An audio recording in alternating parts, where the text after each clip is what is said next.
ولا قوة إلا بك. وحسبنا الله، حسبنا الله ونعم الوكيل في المسؤولين. حسبنا الله ونعم الوكيل في هذول اللي يشوفوا العدو ديالهم غير التربية الإسلامية.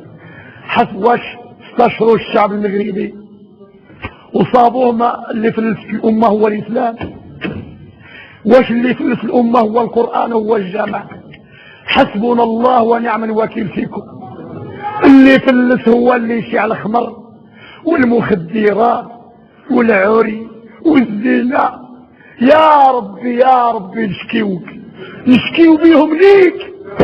لا تضمناش لما نشكيو جمد الدم في عروقهم.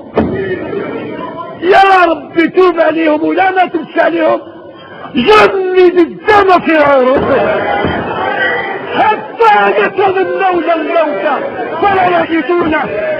يا رب يا رب يا رب يا رب يا رب يا رب يا رب يا رب يا رب يا رب يا رب يا رب يا رب.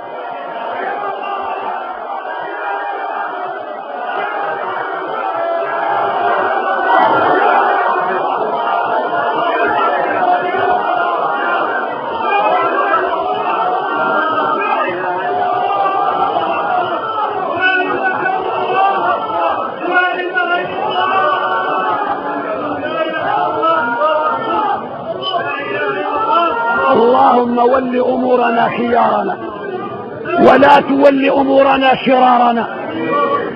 اللهم ول أمورنا خيارنا ولا تول أمورنا شرارنا. وارفع مقتك وغضبك عنا. محمد السادس أره الحق حقا